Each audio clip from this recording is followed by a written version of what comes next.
Hello, mysterious person behind the screen, and welcome back to another Doctor Who audio commentary with me and Isaac. Hello, everyone. And this time, we're really in the run-up to the 60th anniversary of Doctor Who right now. Russell T Davies is back as showrunner. David Tennant is the Doctor again. So we thought we'd do a commentary to probably the biggest story of their initial run, The Stolen Earth and Journey's End. The epic Series 4 finale blockbuster from 2008. So, without further ado, if you'd like to sync this up with your Blu-ray copy of The Stolen Earth and Journey's End, go to Play All and press play in 3, 2, 1, go. So, I remember very clearly where I was when this aired. But I very nearly didn't catch it on transmission because my parents were going to like a friend's barbecue and I was out. Oh, right. Yeah, this was the curse of Doctor Who airing in the summer. This is why when Series 8 aired, I was like, yes, it's in autumn. I can't wait. And everyone else was moaning, oh, I missed it. It was on in springtime.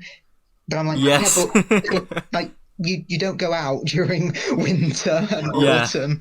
Whereas here, we had to go to a friend's barbecue, but they kindly let me watch it in their living room, and thankfully no one disturbed me, so, yeah. Oh, nice. Oh, that must have been excellent. Yeah, no. Yeah, because I was 10 years old, my love for Doctor Who was through the roof, and if I missed this, Yeah. It would have been catastrophic.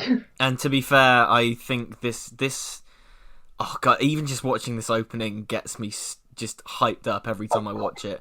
I think this was just appointment viewing across the whole of the UK, because it was an event. It was a moment, and I certainly think this is maybe this may be a bold statement to say off the bat before we actually get into discussing the story as a whole, but I think it's maybe the peak of Doctor Who's popularity ever.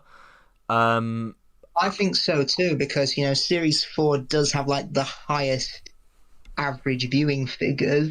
Yeah. And I think a lot of that is down to the fact that 13.5 million people watched The Voyage of the Damned, and obviously had that coming soon trailer at the end. Yeah. So people were like, oh, let's watch that. And also Catherine Tate, she was, height of her popularity as a comedian, so gave people a reason to watch. Absolutely. And I think this is just I think it's the culmination of like all the achievements that they managed to do over the course of these 4 series, bringing 3 shows together and it all feeling seamless and because I just feel that with each series in the RTD era, they're just getting so much more confident, and at the peak of it.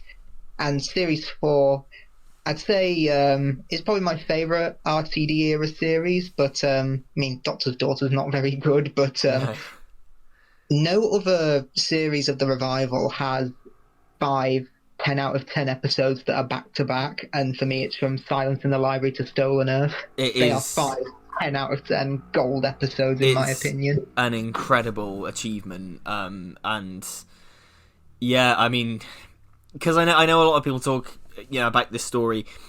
The second part does kind of, I mean, we'll get into it, it's not quite as good as this first part. I still think it works as a whole story, but I do think the second part is weaker. But this first episode, it's one of my favourite episodes of Doctor Who ever. Just, it is so pacey. It's the way it balances all 3 shows. I mean, we're seeing Sarah Jane here. As a kid watching this on transmission, this completely like blew my mind, because more so than Torchwood, because I wasn't watching Torchwood at that age, but I was watching Sarah Jane, and I knew of that, and the fact that suddenly Luke and Mr. Smith were in Doctor Who, I just was absolutely, I could not believe it. It was just so exciting, and it's so good. Kid, I knew Sarah Jane would be in it, but it was surprising that Luke and Mr. Smith were in it. Yeah, same. I thought her appearance would just be like in School Reunion where she shows up, but absolutely. And it was this episode that did make me want to watch the next series of Torchwood, which was Children of Earth, because There you go. I think series 2 of Torchwood finished the day before Partners in Crime aired. I think Yes, that yeah. came out Friday night on BBC Two, and yeah, Partners in Crime was the day after. There you go. Because Torchwood obviously moved, went from BBC Three in its first series, BBC Two in its second series, and then by Children of Earth it was on BBC One. So, Oh yeah. um, I love these credits. Like the names come up, it's so quick. I If you know. blink and you miss them. Again, as a kid, it was like the most exciting thing ever because this is I sort of consider the specials as the epilogue, and I think Yeah, it's this is true. the big culmination of all four series. Like every single character that had a moment gets their moment in here, and it's so good.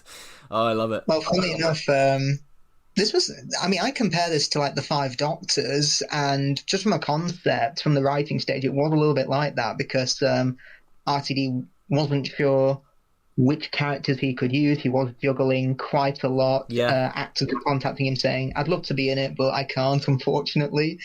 And yeah, originally, Donna was going to be a cameo because Series 4 was conceived with a completely new companion called Penny Carter, yes, who you yeah, see in Partners in Crime. And yeah, the person who contacts all the companions, it ended up being Harriet Jones, and that went through a lot. Originally, it was going to be Elton Pope.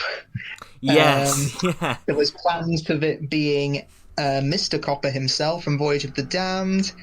And before the whole Subwave Network plot, there was an idea of getting Midshipman Frame from Voyage of the Damned.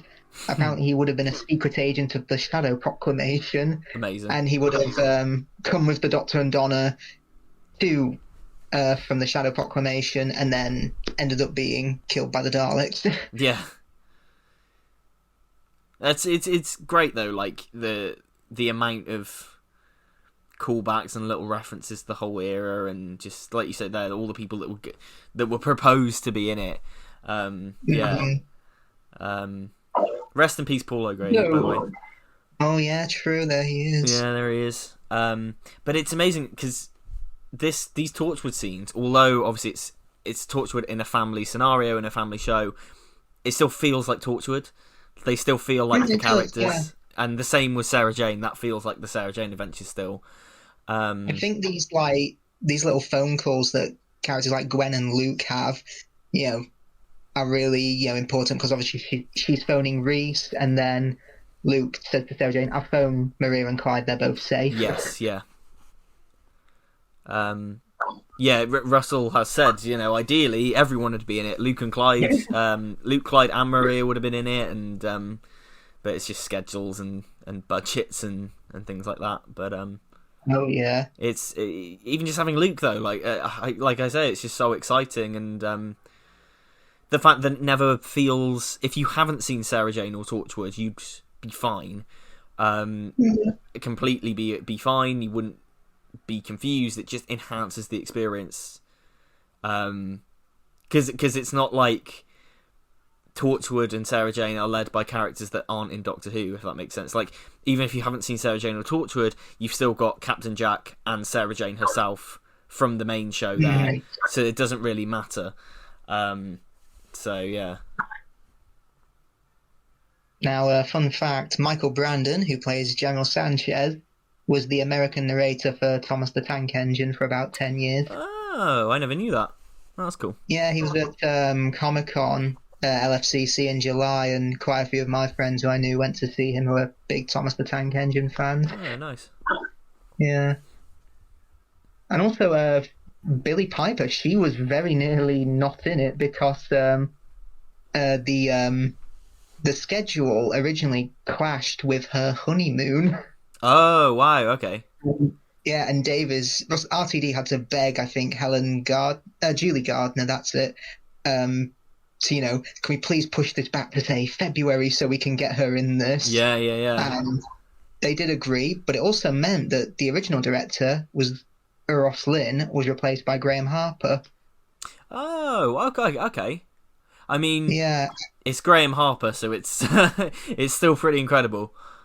Yeah. Mm-hmm. Yeah, and though apparently, because he was so busy writing the finale, RTD couldn't go to Billie Piper's wedding. Oh, I mean, it wasn't to Lawrence Fox, was it? Oh, I don't know. If so, then he made the right decision. He made the right call.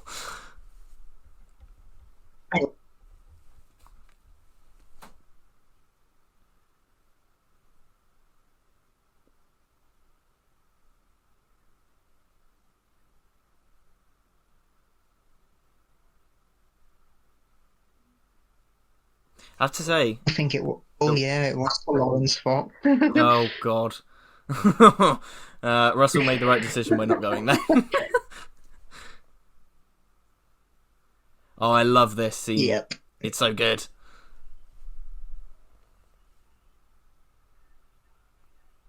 Yeah, just what a perfect way to introduce the Daleks. I remember they put this clip on the Doctor Who website as a preview. Oh yeah. I think they did that for every episode of Series 4. They'd show like a minute or two. Yeah. It's just, oh God. Maybe that was the... Liz Sladen's so good. Maybe that was to compensate for the loss of Totally Doctor Who, because they used to do that. Oh yes, because that wasn't running by this point. Yeah. Yeah. But yeah, God, Elizabeth Sladen's so good. Like, just you can see in her face like what this means for her and what it means for Jack and Rose as well, because obviously from series 1, and it's just, God, it's such a good scene. It's so good. Mm-hmm.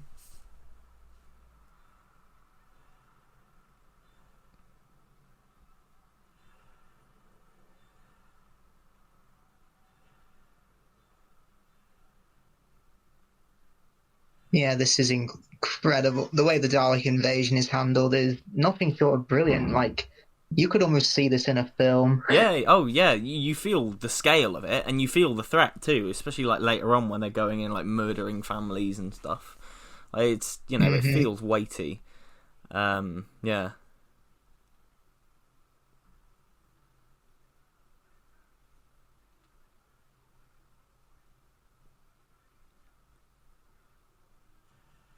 And yeah, I do just think like it's this really is the peak of Doctor Who popularity. I think. I mean,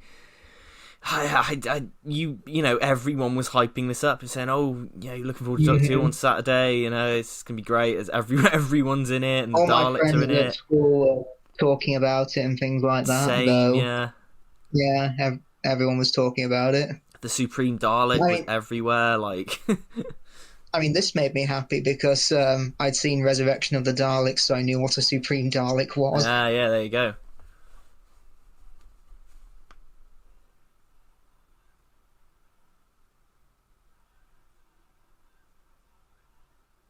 I mean, you can make the Daleks colourful and have them not look like Teletubbies. Yeah, exactly.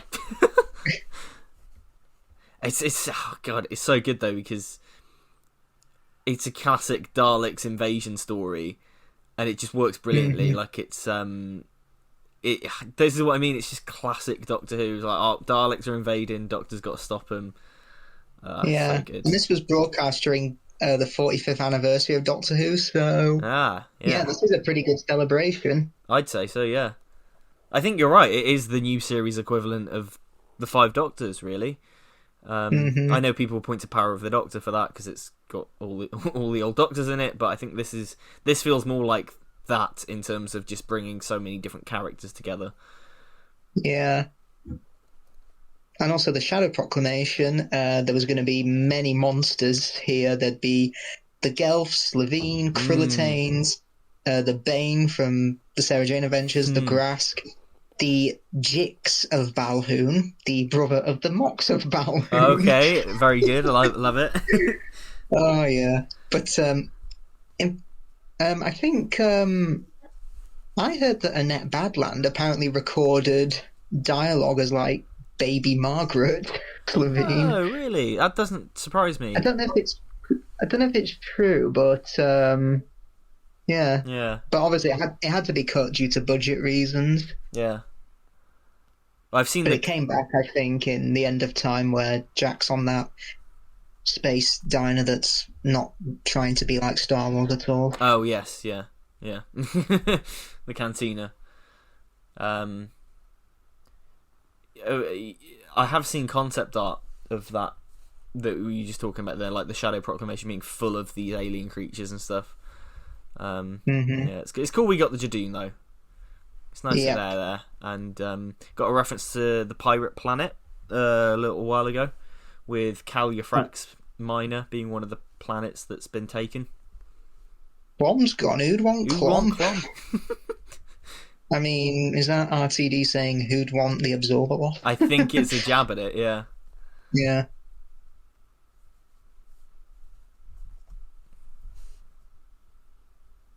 And yeah, you can't really sum up the Series 4 arc in one word like you did the previous three.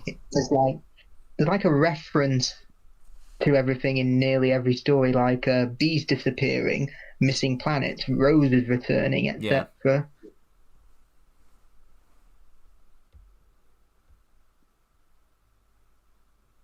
This is like David Tennant at the height of his powers as well as the Doctor. This is the 10th Doctor is at his best in Series 4 when he's just travelling with a friend and no romance. Yeah, I agree. Now, I could be wrong, but I mean, this was one of the stories that was tweeted along to during the lockdowns. Yeah. So was it this particular story that inspired basically the gang to come back? Really, it may have been. It may have been it was either this or Runaway Bride. Yeah. It was one of the two. It's cool though. It's the day that the tweet along of this is one of my favourite ever days as a Doctor Who fan, because that day we had. So it was the tweet along of this. We had Russell T Davies like encouraging everyone to send in videos of them going, detonate the reality bomb. And before this, we had Farewell Sarah Jane, because I believe it was done on the anniversary of her death. And oh my god, that is one of the most perfect Doctor Who things attached to the whole franchise. In my opinion, and then just having this and everyone just it's just pure joy, and having so many of the actors got involved with this as well. Like I think all the mums did. I don't know if you remember, they were like all the mums of the companions sent in videos for it, and it's one of the very best days I've ever had as a Doctor Who fan. I think in the midst of like COVID and everything, it was wonderful. Now,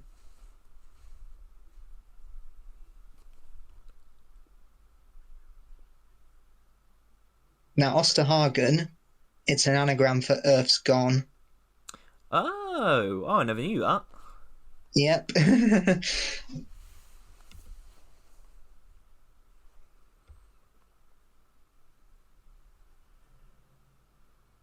I'll admit, this scene here where Jack says Martha's down, even as a kid, I didn't buy it. Me neither. Yeah, like...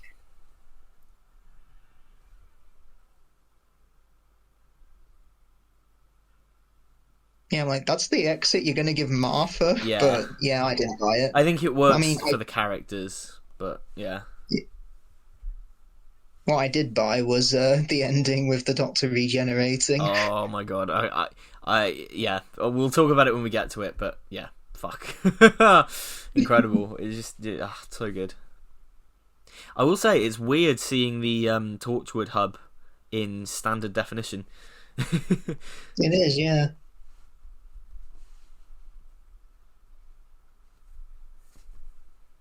Yeah, I love how they keep Davros in the shadows. And also, he's got a metal hand, because in Revelation, his hand was blown off. Continuity bomb. I don't know how they explain the fact that he's got a complete bottom half again, but oh yeah. Because if you have Terra Firma be canon, that's Davros slowly becoming a Dalek. Now he's just back to normal. Yeah. I do love the. I mean, I'll say it now, and I don't know if this is controversial, but I think Julian Bleach is my favourite Davros. Okay. And yeah, I think he's brilliant in this. I heard they consider Terry Malloy. Yes, but he hated the script. Oh, really? Terry Malloy is not a fan of Russell T Davies, and if you look up online, there's he hated what they did with Davros. Like, he didn't like the pet idea, and he was not a fan, so he didn't do it. Which, fair enough. But I mean, because before I went to Devil's End last year, because he was going to be there, one bit of advice I was given was don't mention the series 4 finale to him. Yeah, he's not a fan. He's really not a fan.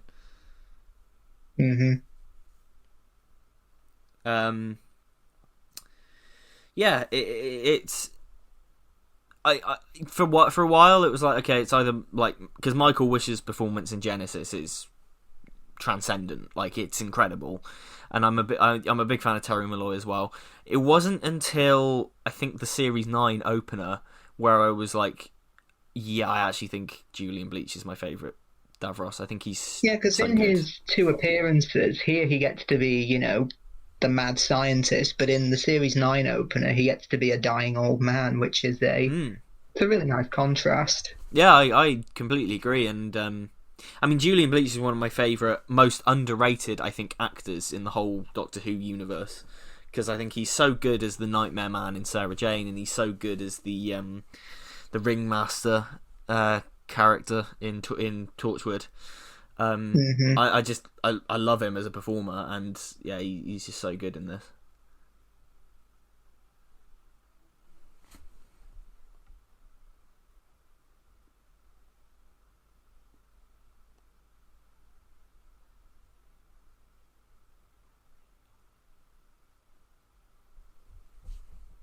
I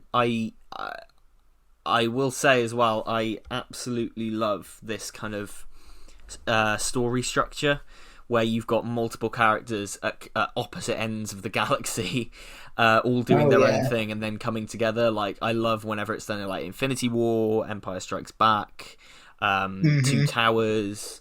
I love that structure as a story, because it just is.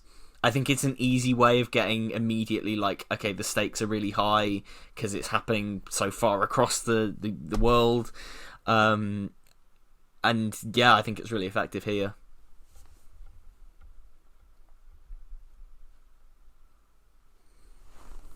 Now, as a kid, I actually thought the Judoon were going to fight the Daleks, which would have been cool. It would have been good. I mean, they probably would have got absolutely massacred, but...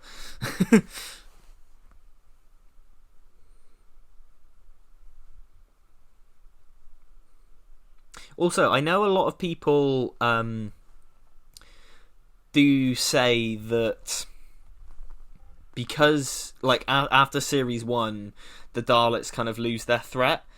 But I've got to say, I kind of disagree, at least for this one, because I think in this story, they are a force to be reckoned with, and you feel the threat of them. Like, they're pure evil. Also... Yeah, this is also the first time in the new series the Daleks are on location, because in their other appearances, they're all interior scenes.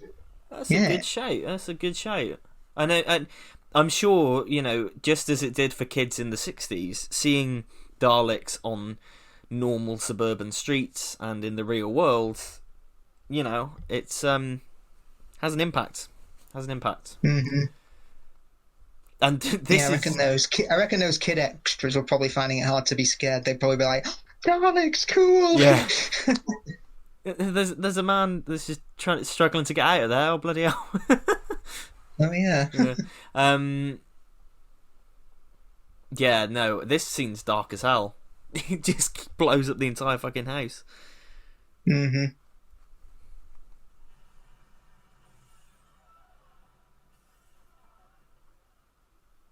I love Will's paint gun, though. He's so good. Yeah. God bless Bernard Cribbins. He's so good. Yeah. Because, I mean, I do like to think that Tom Campbell, is that his character's name in Daleks Yeah, Invasion Earth? Yeah. I like to think it's the same person. He's fought the Daleks before. yeah, why not? Just changed his name, that's all.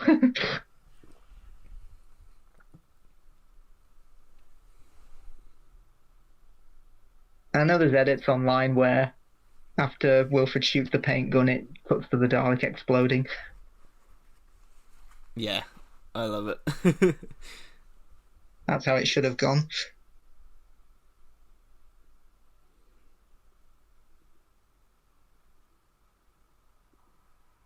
And I love how, despite the world coming to an end, Sylvia finds the time to make a cup of tea. She's making tea, yeah. And I love that she interrupts this discussion with like, what the bloody hell are you two talking about? It's just, and it's kind of funny because she's seen planets in the sky, Daleks all over the place. She's still like, oh, don't be ridiculous. She's not doing all this. Mm-hmm. Well, the interesting thing about Wilfred is that it was going to be Jeffrey Noble, wasn't it? Yeah, it was. Played by Howard Atfield. Yeah, because his Howard Atfield scenes that he shot for Partners in Crime are on the box set. Mm-hmm.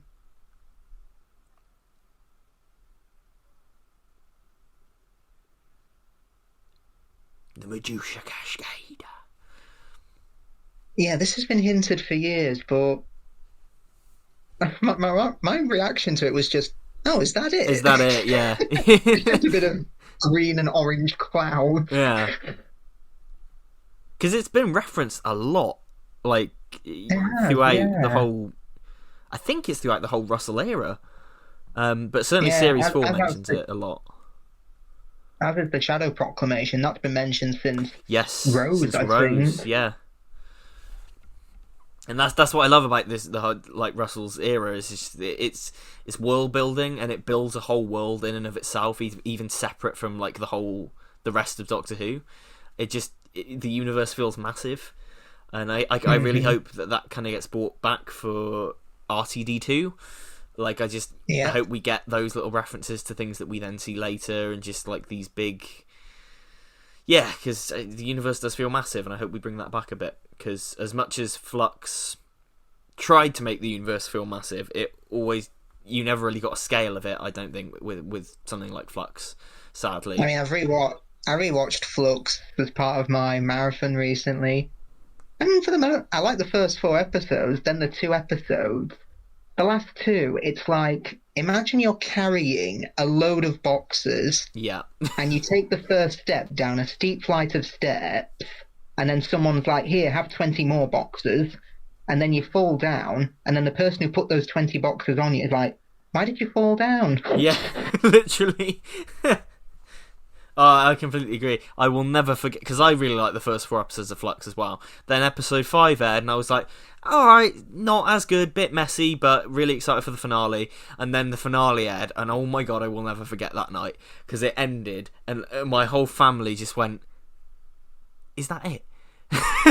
Is that it? Honestly, after 6 weeks, is that it? I mean, it is for another time, I think, but yeah, I'll definitely. say this, Flux should have been 8 episodes, I think. It was going to be, yeah, it was meant to be, and then it got cut down last minute, and Jesus Christ, that finale, the disappointment, like 5 minutes in, I just remember being like, oh no, it's not very good. And then it just got worse. And then it was like, great, wonderful, thanks for that. Can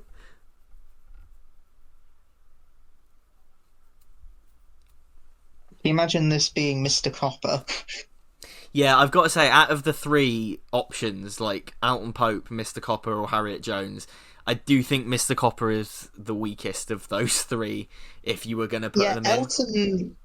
Elton Pope I could get, because he was someone who researched the Doctor and knew that there were people who travelled with him. Mr. Copper, no, because, he knew the Doctor, but... yeah. There was no conversation between the two that he travelled with anyone else. No, exactly. I highly doubt Clive Swift would have done it anyway, given his Doctor Who magazine interview from around the time Voyage of the Damned came out. Yeah. That infamous interview. Mm-hmm.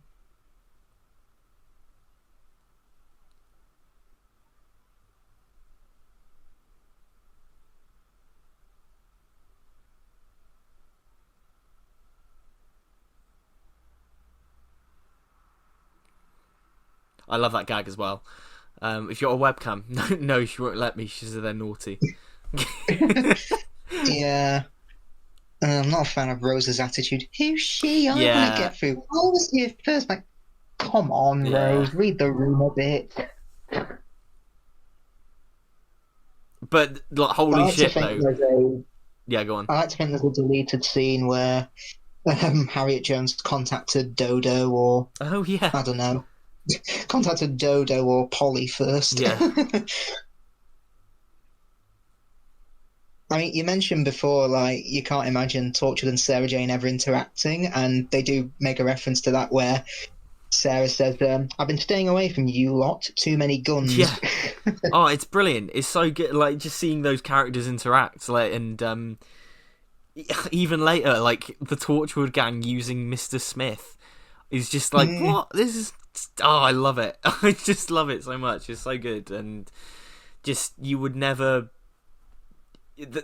crossing over 3 shows, and they're each intended for a different audience. Yet everything feels how it should, and everything feels natural, and it's just so good. hmm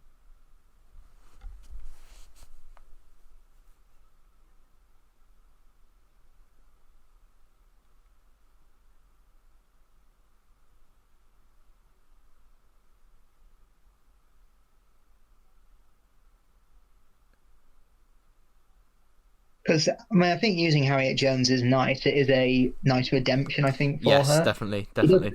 Because obviously she doesn't say, I hold my hands up and say I was wrong, because, she was right. The Earth is in danger and the Doctor's not here. So, Yeah, but obviously she knows it's the right thing to do to contact the Doctor. He's the one person who can fix all this. because she appears less than I remember in my head. In my head, she always appears more than she did, but she only ever appeared in the 3 stories.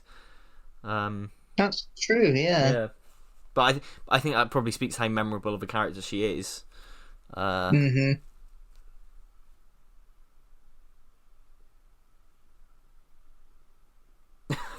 I love Yanto. Sorry, hello, Yanto Jones.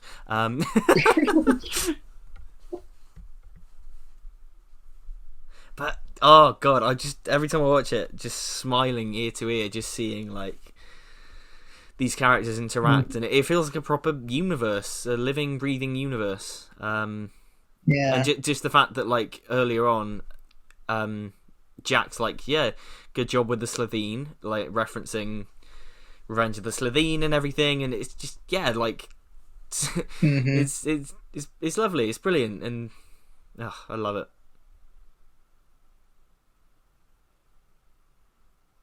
I love this music too. This music is so exciting and energetic and brilliant. hmm Now we're about to see, quote unquote, the Doctor's number come up here. Yes, Be honest, who tried to call this a number? I think loads. I think on the Wikipedia page for this, there is a thing like apparently loads of people did try and call it. Yeah, it's a fake number. It's a fake number. I think it's one of those numbers that's used for. Yeah, here we go. After transmission, approximately 2,500 viewers attempted to call the number and received a network message that explained the number was not in service. The number is reserved by Ofcom for dramatic purposes, so that number I think will pop up in a lot of shows. Yeah, because I thought, as a kid, I thought it'd be an Easter egg, like, oh, is that David Tennant's phone number? Yeah, yeah. But yeah, the kind of That callback's nice. He answers the phone and immediately thinks it's Martha because she's left him his phone. yeah, it's really cool. Also, I love how slightly silly it is that the Doctor puts the phone down and then dramatically puts the stethoscope on the phone. Watch me. Yeah.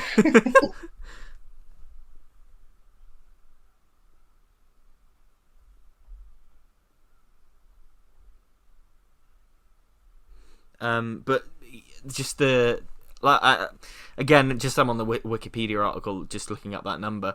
It's got a whole section about the public interest into the whole episode and the media blackout. I just come back to what I said at the top of this. Like, I just think this is like maybe Doctor Who's greatest achievement, at least in terms of it just being incredibly popular. Like, it is insanely successful, and yeah. I mean, if you want a comparison, it's probably comparable to the mid '60s of Dalek Mania. Yeah, I honestly think so, and I think since at least the mid '70s has the show been this popular. Save where for everyone that. Was talking about it. Exactly. Tom Baker and David Tennant, they were like the most talked about actors on TV, I think. There's a reason that those two are the most iconic Doctors. Because they were the Doctor in the most popular times of the show, so it just makes sense.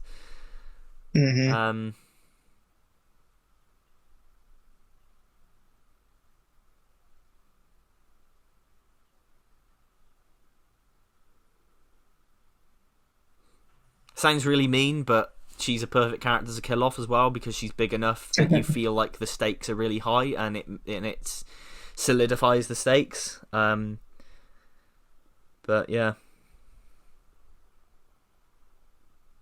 And of course, this got an appreciation index of 91, which is one of the highest ratings ever for a terrestrial television program in the UK.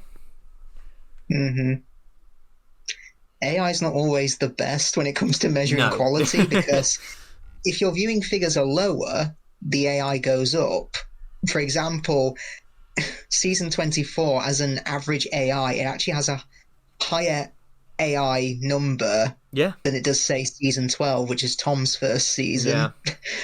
But that is down to the fact that less people were watching season 24.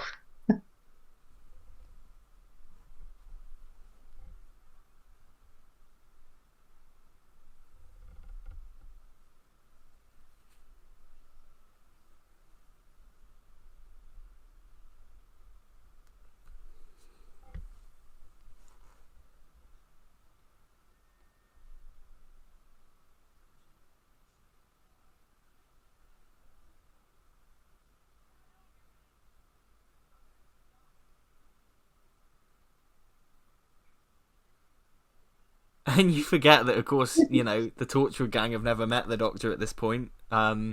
It's great.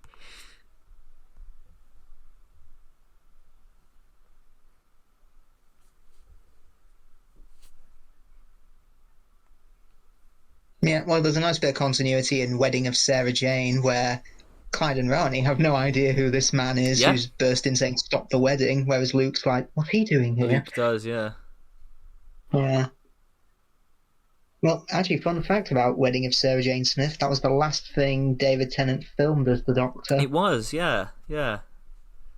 Must have felt weird for him, because having his big... Yeah, it'd be like if... Yeah. I was just going to say, it'd be like if Tom Baker filmed Logopolis and then was asked to be in K9 and Company. Yeah, because you see in The Confidential for the End of Time, he had his big final scene, and that's a wrap for David Tennant as the Doctor, and there's big confetti and everything, and then it's like, yeah, so you're done. See you Monday for filming Sarah Jane Adventures and like playing the same character. It must have felt really odd. Yeah.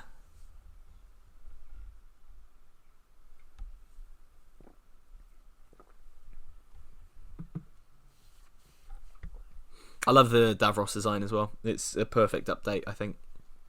It is, yeah, fantastic. I think because it's just the original design, but with a bit more texture and a bit more grit. It works brilliantly. Definitely. Though my question is, if he made those Daleks himself, why didn't he make them loyal to him? It's not like he's incapable of that. Yeah. Arrogance, I guess. Hubris. Maybe that's what Terry Malloy objected to. Maybe it was like, excuse me, I made my own Daleks. Maybe, yeah. Out of human remains that were loyal to me, and this Davros isn't. Yeah. I think he said before, like, he just doesn't like RTD's writing. Like, he just finds it annoying, I think he said. Fair enough. Yeah, it's fair, isn't it? It's fair. Would have been nice. Haven't they used Julian? Yeah, haven't they used Julian Bleach for like Big Finish when it's Time War Davros? I think so. I'm not sure. Which is odd because for Once and Future, which is set during the Time War, they just used Terry Malloy. Yeah, it's odd. It's really weird.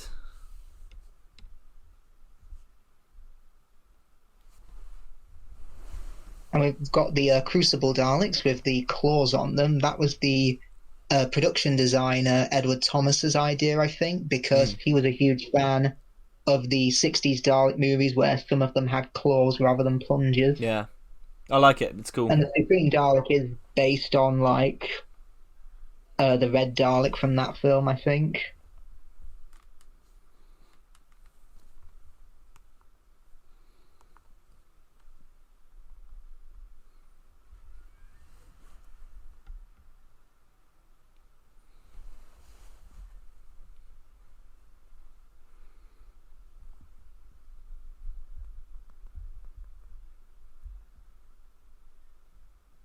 Now, coming up, we have got the Doctor seeing Rose again. Now, I think Tumblr started this, but apparently they said, "Oh, isn't it cute when Catherine Tate said, 'Why don't you ask her yourself?' David didn't know what she meant and turned around and didn't expect to see Billy Piper because that wasn't in his script." No, that's not how TV works. Not how TV works. No. It's such a bullshit rumor. Because it's just like, what? Oh, yeah. Like, A, why would you give your leading man a different script to everybody else? B, he'd see her probably at a read-through. Yeah. And C, RTD would probably tell him of any characters coming back, because again, going back to the first point, he's the lead actor. You don't keep him in the dark. And yeah, that rumour still persists today as well. And it's just like... It's just made by people who have no idea how TV production works. Yeah, exactly.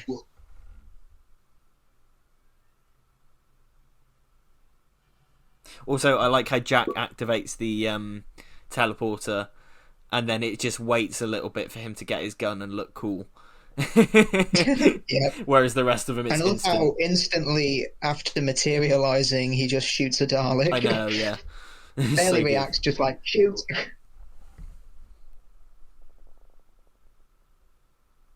And I think this is where the problems start to come in for Torchwood and Sarah Jane, because here they're literally just put in the corner until they're needed again for the plot. Yeah, which is a bit of a shame. This is, I think, where part 2 does fall down, and it is, that it does buckle under the weight of just there's too many people running around. I think the reason this part 1 works so well is because that structure I spoke about earlier, where they're all doing separate things and then come together. But it's more like Journey's End doesn't really know what to do once they've actually come together, kind of thing. Yeah.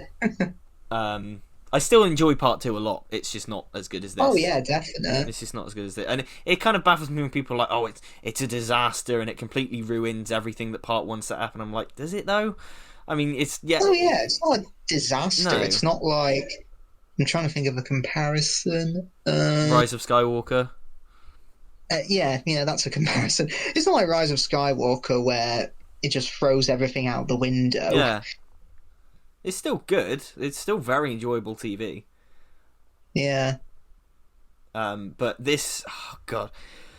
Oh, I love this reunion for them. The one that... Well, the reunion that gets cruelly snatched from them. Because, you've waited the best part of 2 series to see these two back together again. And just when you think it's there, just when you think they're going to embrace each other, boom. It's taken away. It's so good. It's just brilliant drama. Just remember, David had no idea Billy Piper was going to be there. Ugh. But I love Donna's reaction because she knows how much this means to him. And yeah, it's nice that she lets them have this moment. She's just warmly smiling, and it's lovely. It's really nice. And I mean, to be fair, I think.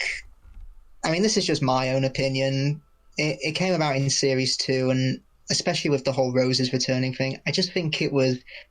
I think Russell fell into a trap with Rose about he was way too much in love with her. Oh yeah, I agree. Yeah, That's just my opinion, because no, I I do know agree. Rose is very popular, and she's not too popular with me, particularly in her second series. But I get why people love her so much. I think this is it as well. Like because, like I said last week, we were talking about Daleks in Manhattan. She was the main character when the series started. When the series got brought back. So I think that's probably why she's so beloved. Like, It but may yeah, actually it may have been just going back to the whole Tumblr rumor. It may have been that caused me to turn a bit sour on Rose, because in Shakespeare Code, the Doctor says to Martha, "Wait till you read book 7 of Harry Potter." I cried yeah. because I think one of the kids' names is Rose or something. I'm like, ah. Do you know what though? I think that did have like the Tumblr effect did have a massive effect on people's perception of anything like that in Doctor Who. I think for a while it was just like any romantic stuff is it automatically bad because of obviously how people react to it, and yeah. Mm-hmm. Um, Now, yeah, I love this. Yeah, as a kid, oh, my jaw was on the it's floor about the regeneration. And I like how each of the companions have a different reaction to it. Rose doesn't want to lose this Doctor. yeah. Donna hasn't got a clue what's going to happen. Jack's pretty much accepting of it, telling everyone to get back and let it happen. He's the fact he's like good luck But, and everything. It and feels so cool. yeah, as a 10-year-old, it completely fooled me. It was the longest week of my life waiting for this to resolve itself. People were saying that Robert Carlyle was going to be the next Doctor. Yeah, people were saying that Jason Statham was going to be the next Doctor. Oh wow! It's just like it's event TV in like the purest form, and this cliffhanger. Yeah, what's going to happen to Gwen and Yanto because they're pretty much fucked. Like Sarah Jane Mm-hmm. in the car. All I of mean, the only one this. without a cliffhanger is Martha, to be honest. Yeah, basically. God, I just Because I think if this came on now, exactly as it is, I think me would probably be like, yeah, there's not going to be a new Doctor, because there's no way his last words would be, "I'm yes, regenerating." yeah, definitely, definitely. But even so, it keeps you guessing, and I think the It does. like you say, I just want to speak about like the week between these two episodes for a bit, because that to be Mm-hmm. continued in that big bold font, those words haunted me for that whole week Yep. because I was just like, oh my god, what is going to happen? It's one of the best cliffhangers I think in all of Doctor Who in terms of just the impact it had on people, because the next day and like the week after, everyone was talking, oh my god, did you see Doctor Who? Is Tennant gonna go? What? Because we knew Tennant was going at this point, I believe. No, he didn't. Oh, we didn't. No, he didn't announce his resignation until October, which was Oh, at the okay, National Television Awards, I think. Yeah, right. so yeah, we knew Russell was going at That's this it. point, Yeah. but David was still up in the air. Yeah. I just remember being like, oh my god, is this it? And they had Sylvester McCoy, I remember, on BBC Breakfast. And I think if you look up that interview, like Sylvester McCoy is just like, well, I don't know what's happening either. It's yeah, and the fact that there's no next time trailer either. Like, Oh, if there was, like, glad there wasn't, because next time trailers of take pretty much any revived era, yeah, they have the tendency just to spoil the cliffhanger, and it's just stupid. but the fact that it's like they gave you nothing in that week in terms of information Yeah, about the even next the one. preview clip Yeah, for Journey's End, it was just the Daleks taking the prisoners into their spaceship. yeah, That was it. And it was 20 seconds long. and it just relies so much on the power that cliffhanger had, and I just think, yeah, Then the synopsis in like the TV guide said, Davros and the Daleks threaten the whole universe. The companions join forces. No mention of the Doctor. no mention at all. Yeah, so good. And you know, regardless of the way it's resolved, no one can deny the power of that cliffhanger and the utter masterstroke The it was. solution, I think, is the resolution I think is all right. Like, he It's just fine. pours it into his spare hand because that's been established already. Yeah, it's fine. It causes more problems later with the whole numbering thing, but I mean, at this point in time, fuck it. Yeah, why not? Because it wasn't until Time of the Doctor that pretty much said, yeah, that counted as an official regeneration. Yeah, which has always annoyed me because I don't think anyone ever counted that, and I think that whole I quite like Time of the Doctor. In all fairness, it's messy as fuck, but I quite like it. But I think that was such a waste of that story because I think you could have told a really interesting story about like the last Doctor of that cycle, and I think it wasted it really. But yeah, I love that as well. Jackie Tyler, Rose's mum. Now, where the hell's my daughter? Brilliant, perfect. That's definitely something Jackie Tyler would say. It's perfect. It's such a brilliant like introduction to this story. It's so good. I mean, I've downloaded just today. I've downloaded the Once and Future stories. Nice. I'm a bit behind on those, and yeah, I'm looking forward to the Sixth Doctor and Jackie Tyler together. Yeah, I've not been keeping up with it. I was going to, but then I heard it was a little bit just like fan wanky, and I was just a bit like, because I like Big Finish, but when it starts getting into like Jackie Tyler and Lady Christina teaming up with Harry Sullivan, and I'm just a bit like, why? Well, again, it just feels a bit like throw darts at the wall. Yeah, literally. At pictures to see who we can get. Okay, let's have a story with throws dart. The Sixth Doctor and throws dart. Jackie Tyler and throws dart. Literally. Lady Christina. In fact, I think at this point we talked about, David had not announced he was leaving yet because I think it was still up in the air whether or not he was going to be doing a season with Stephen Moffat. Yeah. So I definitely think he wanted... That temptation was really strong for him. Yeah, I think he said that, like the idea of working under Stephen Moffat. But I'm glad it turned out the way it did because Series 5, I think, is one of the best series in the history of the programme, so... Yeah. And it's entirely, I think, because of Matt Smith and Stephen Moffat, so I'm glad it turned out the way it did. But would have been I do think it would have been interesting to peer into that alternate timeline where he did stay on for the 5th series, and it would have been like Tom Baker in season 18, I think. Yeah.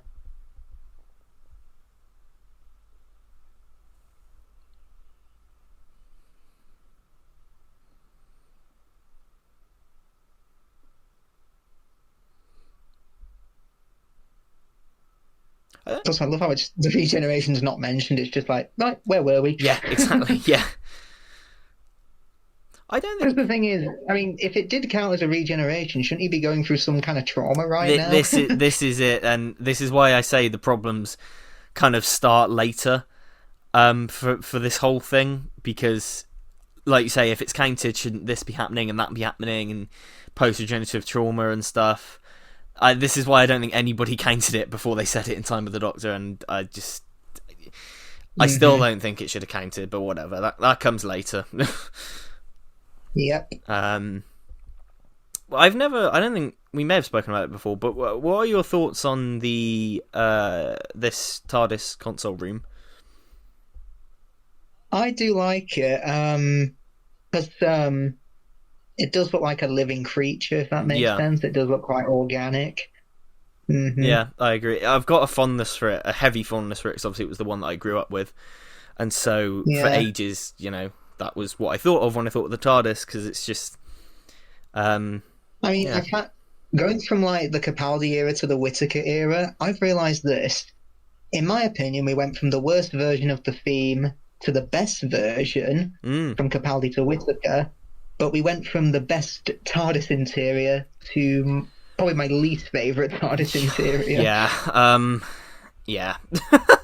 So I lost one thing but gained another. Yeah, it's a shame, really, because Capaldi's console interior is, for me, it's the perfect definition of you don't know what you've got until it's gone. Because for me, from my personal perspective, I never appreciated it until after it had gone. Now it's probably my favourite console room. At the time, I really liked it. It was just, but I just never really gave it the credit it deserved. Like, it was never my favourite. I just liked it. But now I adore it. It's like probably my favourite console room now, because I just think it's such a home, and the bookshelves, and I love that TARDIS so much. And then Whittaker's, I get what they were going for, but it just doesn't work. It just looks a mess, really. I'm going to like it. I don't hate Whittaker's TARDIS. I don't hate it either. When I first saw it, I was like, the TARDIS has become a beehive? Yeah, it's a shame, because I love the exterior of hers. It's I get what they were going for. It just looks messy. I think even if you took the, and then again, if you took the big crystals out, you wouldn't really have anything in there, and it'd just look empty. But I like the pink lighting that gets brought into it later on, like in Series 12. I really like that. But yeah. Now, you say this was the peak of Doctor Who popularity. I think Journey's End, I mean, obviously not counting Christmas specials, I think it's the only individual episode from the revived era to be the most watched programme of the week. I think so, yeah.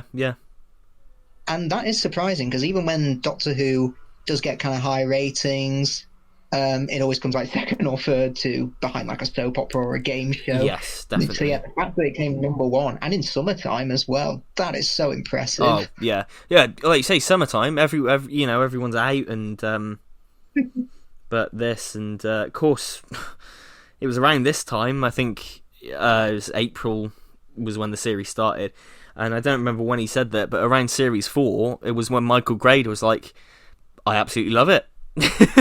he was on the radio, and he was like, I absolutely love Doctor Who now, and regardless of what I said about it before, I think it's fantastic. So they'd managed to win over Michael Grade, which is an achievement in and of itself. Because I know he said when it came back, I watched it and thought, it's not entirely my cup of tea, but I can see the effort and passion behind it that is worth investing in, and that's something that I don't think Doctor Who had in the 80s. Yeah.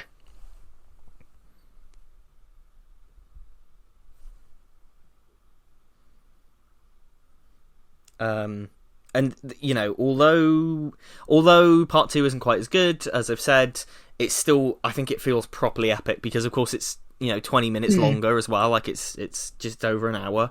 I think it's like the Blu-ray version, because of the slowdown, it's like an hour and 10 minutes, so it's feature length basically, just this part. Well, originally RTD was a bit unsure if this was going to get to be over an hour, because he thought it was going to be 50 minutes, and then he thought, I might have to cut out Torchwood and Sarah Jane entirely. Well, this and Last of the Time Lords got cut down internationally, because the versions that were on Netflix for ages are the shortened, cut down versions. Well, they were anyway. And they removed quite a few little bits, like little lines. I remember Last of the Time Lords, the big one was it removed the Master dancing around. But it was Chris Chibnall that got the proper versions put on Netflix when it was still on Netflix. So you can thank Chibnall for that, because he managed to kind of. What are you on about? This is the internet. We have to assume Chibnall is the worst human being ever. Yeah. Do you know, I put out a tweet the other day that was just like, basically, leave him alone. I was just like, the way people talk about him is fucking disgusting. And I got quite a few people going, yeah, but he's, who cares if he's nice? He wrote some shit TV. And I'm like, regardless of what he wrote on TV, none of it is justification for what people are saying about him. And I remember seeing a tweet from that dark corner of the internet that referenced Power of the Doctor and said, those actors who appeared in that special have just spat in the face of fans, and they're even worse by collaborating with woke Big Finish. Bugger off. The thing is, it's like, I'm totally fine with like ragging on the Chibnall era. I mean, we were doing it earlier with Flux. Yeah. We were taking the piss out of that. It's when you get into Chibnall bad, Chibnall killed the show, Chibnall, like throwing his name under the bus so much for everything, even when it wasn't his fault. I was listening to a podcast I really like. Go on. A few weeks ago, I saw a pissing tweet that said, it's Graham from Arachnids in the UK. It's after the Doctors dropped them home. and it's literally him just saying, "Thanks, Doc, it's been a blast." And it's someone saying, "These are not real characters. They've been through life or death situations." Oh, that, yeah, I remember. Hey, you are just seeking to be offended. Literally. If that's what really pisses you off. Yeah. I mean, I'm genuinely waiting for these people to say, that shouldn't happen because time travel is scientifically impossible. Legitimately. Chibnall, you know. But it's shit, because I remember that tweet, and I was like, okay, by that logic then, Martha in the Lazarus Experiment, when the Doctor drops her off home, she has like, thank you for everything, and like, thanks for this, and she's got more of a over-the-top reaction. Why is that scene any different? Like, no. do you know what I mean? I cannot imagine watching TV that way.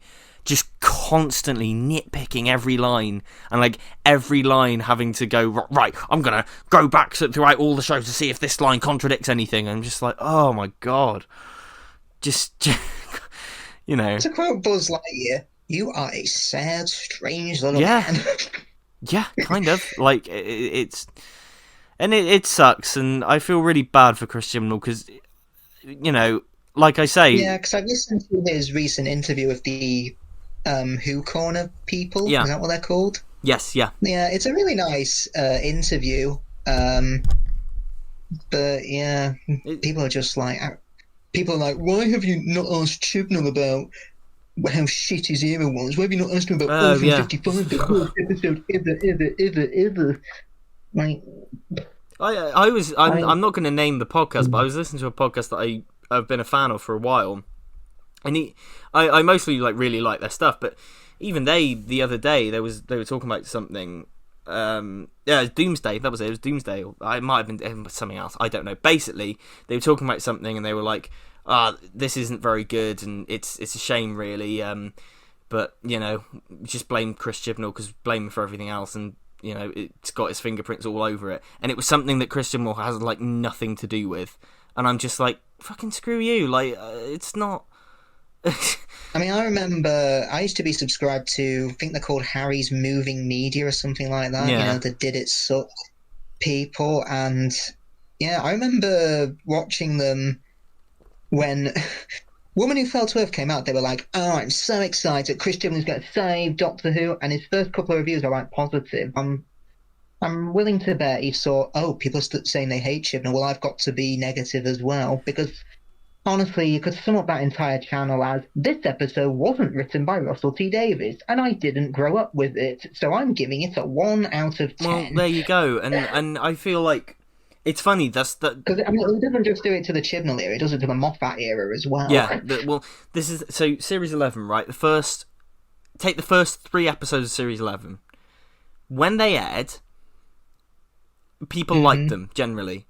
There was the feeling that the Ghost Monument wasn't as good, but people were happy with it, I think. And yeah, but if I say that now, I guarantee you, I'll get people going, "Why are you making things up? That was never the case. Everyone hated Chibnall from day one." I can fucking tell you now, when Woman Who Fell to Earth aired, everyone loved it. But now it gets lumped in with the, oh, it's written by Chris Chibnall, so it's awful thing. But when it aired, everyone was so excited, everyone loved it. But it's the history of that episode and its reputation has been completely rewritten to fit a narrative, because people will tell you straight face that episode bombed when it aired with the fans and with the ratings. Not the case. Not the case at all. And it's just sucks, really, because people just... Yeah, because I do believe that in terms of viewing figures, I do think we are going to see a resurgence, because people who have been put off by the Chibnall era will want to see what it's like under RTD again. But I reckon that maybe, let's say if RTD is on for a second series in this second run, I reckon they might drop back a bit. They probably will, and they'll probably drop by the second episode. You know, so it happened between like series 10 and 11, like, because the average from series 10 to 11 was a big increase. But again, you've got to take things into context. Yeah, exactly. And if you're saying it's because of a woke agenda, that's like me saying That's what we call specious reasoning. Yeah. I could pick up a rock and say, "This rock keeps tigers away. Whenever I have this rock, no tigers come near me." Yeah. I don't see any tigers. Do you? Literally, and it's one of those things where it's like people always say, "Oh yeah, but you can't defend Chris Chibnall because he killed the show," and I'm like, it's not as simple as that. Did the show popularity decline when he was showrunner? Yes, it did. Did he kill it? Not really. Did he save it? No. Kind of, because that story that he's told during COVID, there was like 10 minutes where Doctor Who was cancelled because they couldn't, because during COVID, everything was in a crisis. There was no money to make it, and it was Chris Chibnall who went, "No, we can do this. We just have to adapt." So he kind of saved it. Now, am I going to sit there and say that Chris Chibnall was great for the show in terms of its life and popularity? I don't know. But the thing is, it's a way more nuanced discussion to have there, and it goes beyond this person killed Doctor Who. It's way more than that. I think, because looking at like RTD, Moffat and Chibnall as showrunners, Moffat and Chibnall, you can tell they love Doctor Who. They're proud to be doing it and all that sort of things. But I reckon with RTD, it's something, I've seen him mentioning like confidential interviews and various magazine interviews saying, Doctor Who deserves to be talked about. Doctor Who deserves to be everywhere, you know what I mean? Yeah. And I reckon, that's his priority going into his next era. Yeah, I think so. And I reckon we will get that, hopefully. I hope so. And with the Disney money behind it, I think it's cool, and I'm really excited. And Ncuti Gatwa bringing fans in from Sex Education, and there's a whole new generation of people who love him that are going to want to watch it. And you mentioned Disney. I've heard rumours that Hasbro may have done a deal with the BBC in terms of action figures. Yeah, and they do like Marvel and Star Wars, don't they? They do Marvel and Star Wars, but this is the thing though, because I've spent all of my life as a Doctor Who fan collecting character options figures. The problem is, am I then going to restart the entire collection with Hasbro's figures? if that's true, because it might not be true, but if that's true, and I don't know. I've had a nightmare with the B&M figures. I've been to like 6 different shops this past week. Nothing. Yeah, I got lucky on my 4th visit, and they basically the delivery truck had just been. So I got lucky with like my 4th visit, but apparently the guy I spoke to at the till was like, "Yeah, these are. It makes a change to see someone not buying multiple of the same set," and I was just like, "Well, that's probably that says it all." Like, yeah, such a shame. It'd be a shame if we lose character options, if that is true about the Hasbro thing, because they've defined my life as a fan since I was getting into the show. They have always been there, and those figures are like a big part of my love for the show. However, it is a fucking shame that like fans have to resort to going to B&M stores and hunting for these. Like it sucks, but we'll see what happens. The distribution is just so awful. It really is. It really, really is.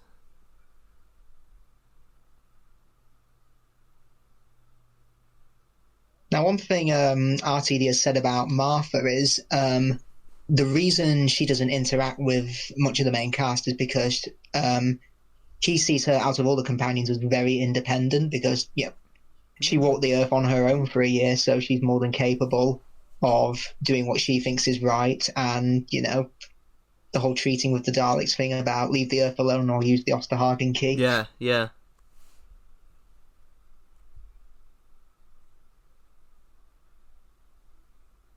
Now, isn't one of these prisoners from EastEnders, and weren't they in Dimensions in Time? Oh, I don't know. Maybe. It's the one who, it's the woman who falls down and the Daleks say to her, "On your feet," and she's like, "I can't, please." Oh, wow. Oh, okay. I didn't know that. I could be wrong. Fun fact, Blue Peter presenter, Gethin Jones, is one of the Daleks in this. And he was previously a Cyberman in Rise of the Cybermen, because he did a big Blue Peter special about him getting into the suit and everything, and I'm fairly sure he did that for this as well. So yeah. Oh, nice, cool.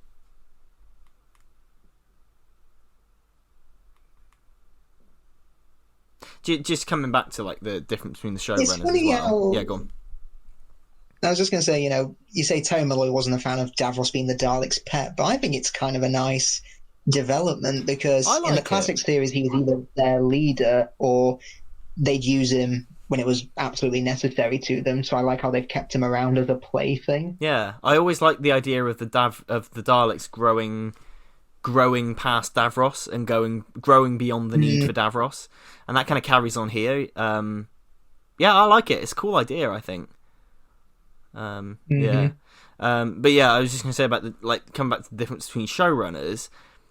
I just watching this now, I definitely enjoy the fact that we're back with Russell now, because he definitely made an effort to get himself out there. And I'm just watching this scene and I'm sort of thinking, yeah, at the time, like, these people knew who Russell was. And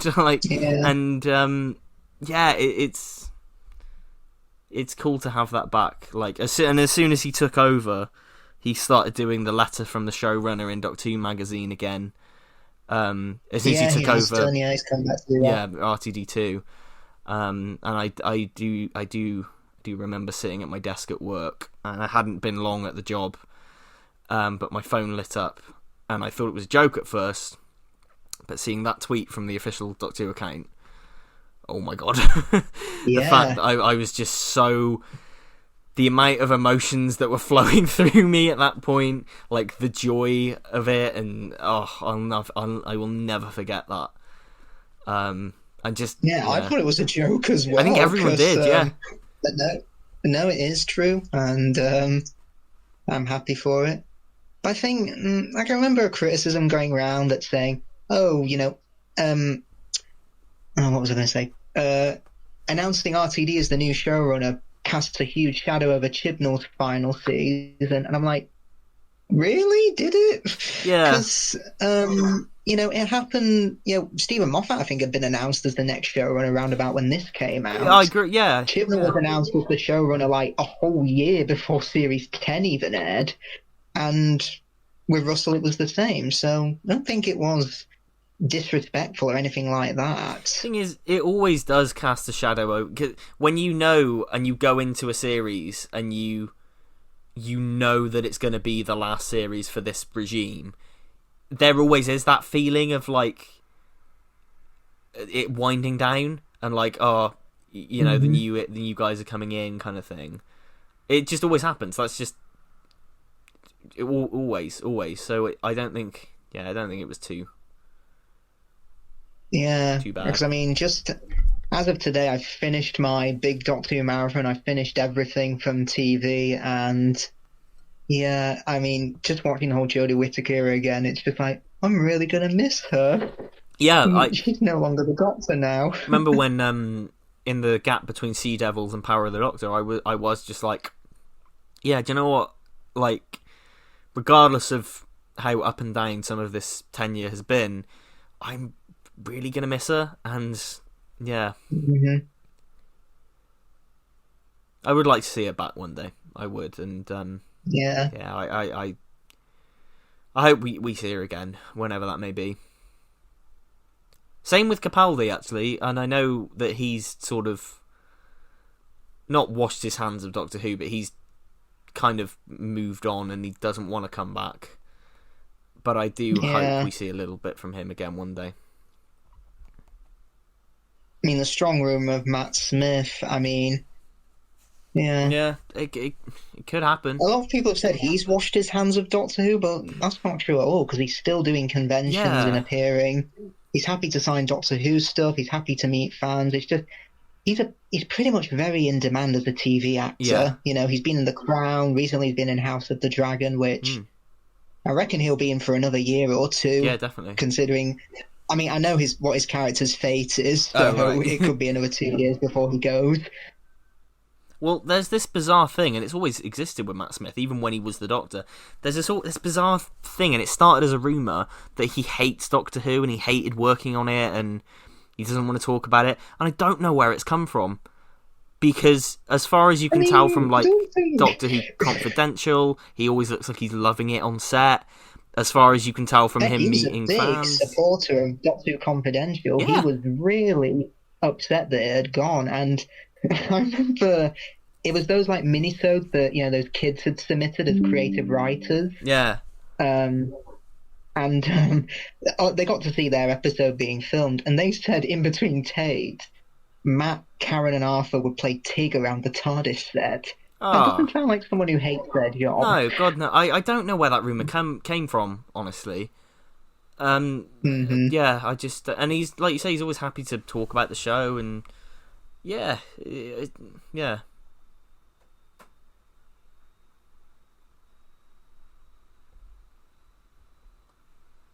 I do love how 2000s those people who just died looked. The haircuts and the fashion and everything. I remember, do you remember Doctor Who Trailer Maker?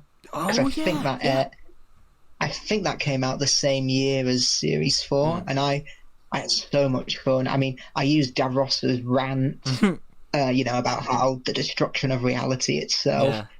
I used that in quite a lot of...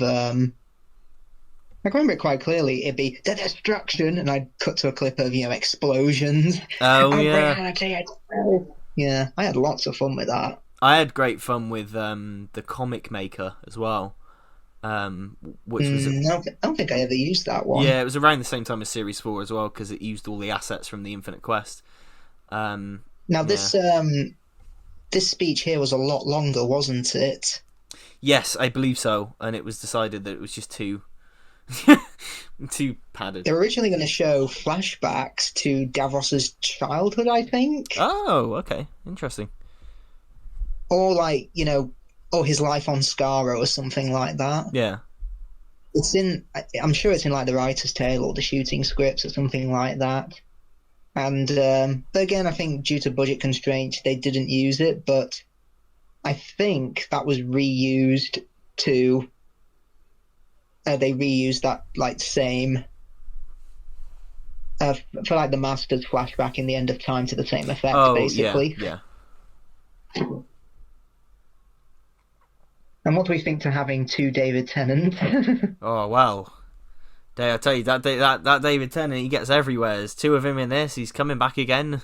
No, it's cool. I like it. It's always fun when you see characters, duplicate characters and stuff. I like it a lot.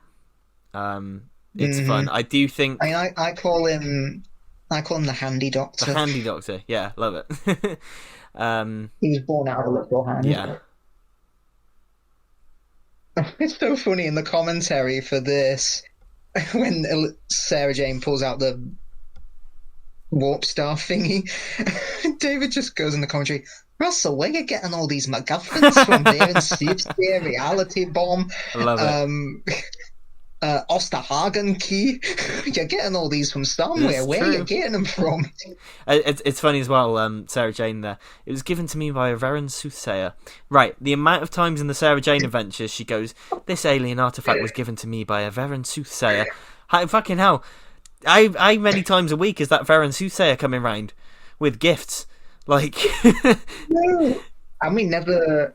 I don't think we ever officially see it. No, we never do, yeah. I don't want my name on this, given what we're going to do, but the Earth's going to be ripped apart, so no one's going to care. It's funny that you said the MacGuffin joke there. The script, you want to criticise it. It's full of MacGuffins and Deus Ex Machinas, but it's one of those things... I mean, we've got another one here, because he basically makes a giant gun again. Makes a big laser gun, yeah. It's full of that stuff, but it's one of those things where I think you're so invested in it and you like the characters so much, it kind of doesn't really matter. My biggest problem is basically...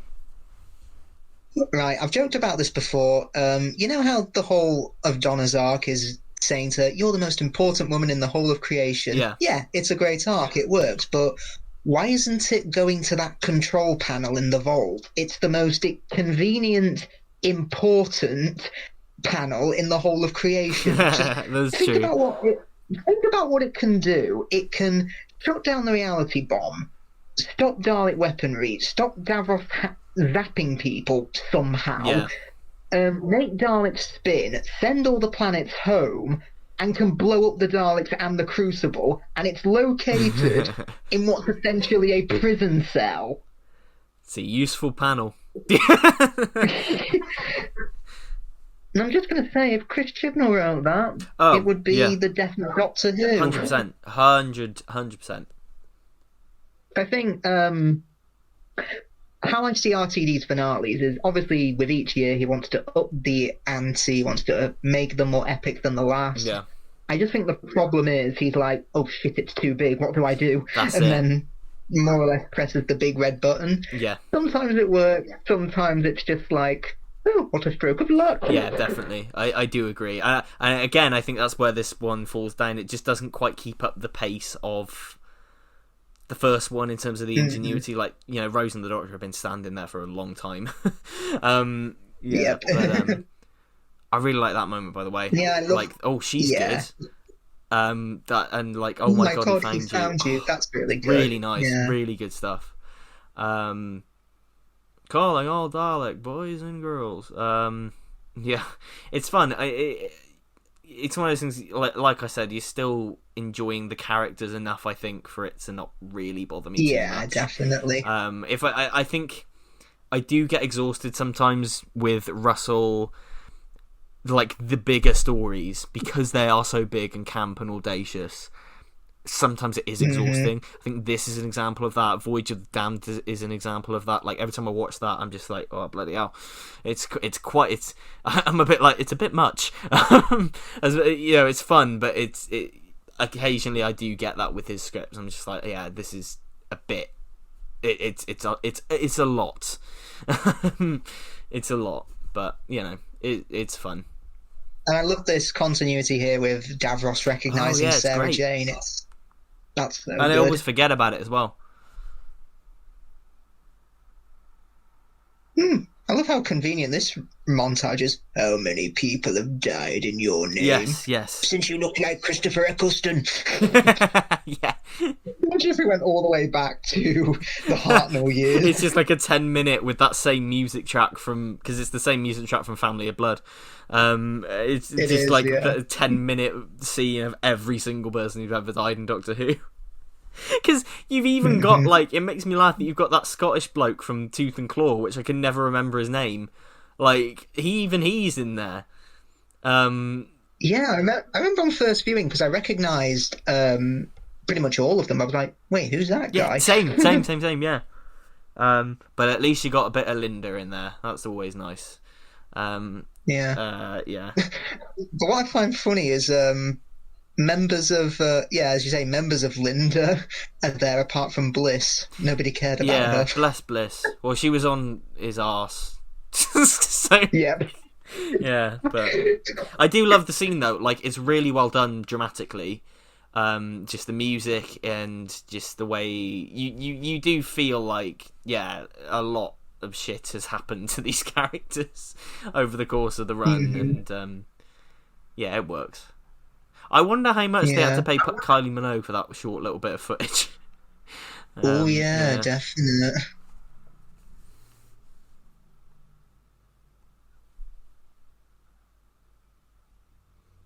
That's it, David. Tremble. Shake. Shake with rage. How many have died since you were Northern? Also, I like we're going to see it in a little bit now. The Meta Crisis Doctor is such a stupid git. Like, his immediate thing is to run up to Davros, charge at him. I think, to be honest, they do establish that he's he's pretty much a Doctor born. Actually, no. Thinking about it, the Doctor mentions he was born like out of the time, but he really wasn't, he was born with a bit of Donna's DNA, so how does that make him like more bloodthirsty and wanting more revenge? Yeah, I actually don't I guess it's. get I that. guess it's because, like, essentially, I don't know, because originally I was going to say, that he's born again, so it's the incarnation starting anew. But he was pretty much back to being the Doctor when 9 regenerated. More or less, yeah. His whole, with a few exceptions like Runaway Bride and obviously later Waters of Mars, the 10th Doctor wasn't as, say, bloodthirsty as the 9th. Yeah. The 10th Doctor wouldn't have, got a gun on the last Dalek and said, "Get out of the way, Rose." Yes, yeah, exactly. Never would have happened, but can you imagine if it was Christopher Eccleston who came back to do the Meta Crisis? Can you imagine if they got a Hartnell look-alike? Yeah. If they really wanted to say this is the first Doctor again. Maximum power. You're naked. You're naked. Yes. Yes, my dear. Yes. Woo. Oh, Davros, you want to fight, do you? You want to fight, do you? And I'll get him ready for the old 1-2. It's one of my favourite Hartnell quotes.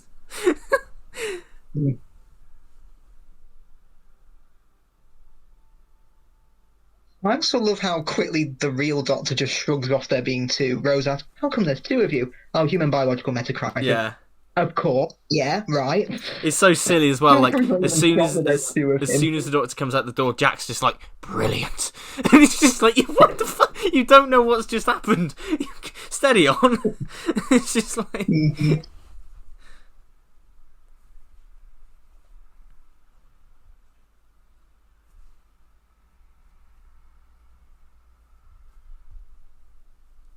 Also, yeah, they say it's the spark from Davros that kicked the whole DoctorDonna thing into life.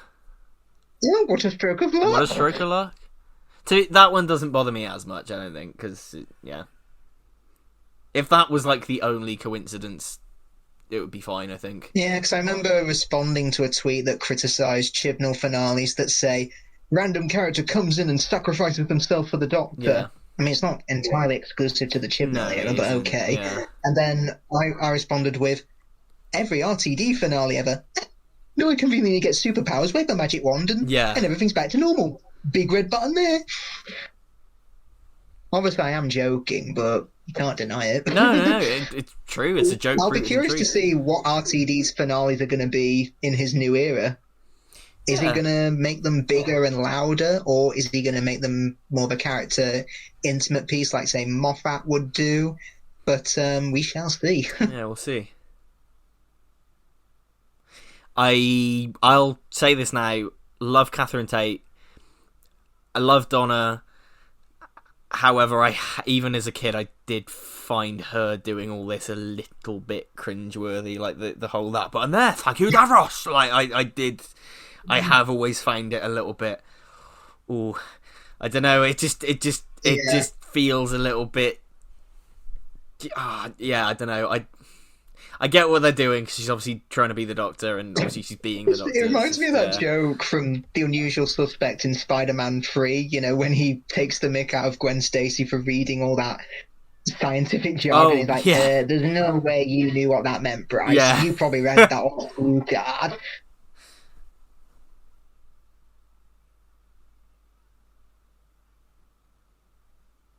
Is that difficult to do? No, but it's very difficult to say. Yeah, exactly.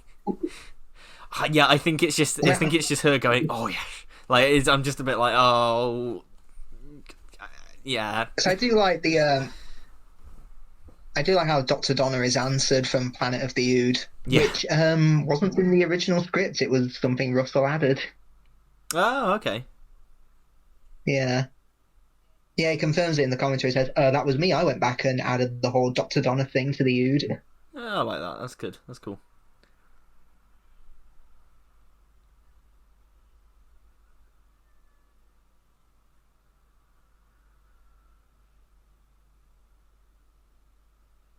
Yeah, what do you think of the whole, like, Dalek come and manipulating everything so that the Doctor and Donna get together? I always forget about that detail, to be honest. It's fine. I don't mind it. It's cool. I like the idea of like having Dalek Khan be a through line throughout the whole kind of run. Because that's the mechanical part of it, like the in-universe explanation, but the emotional part of like Donna, her whole arc throughout series 4 is that she thinks she's nothing important.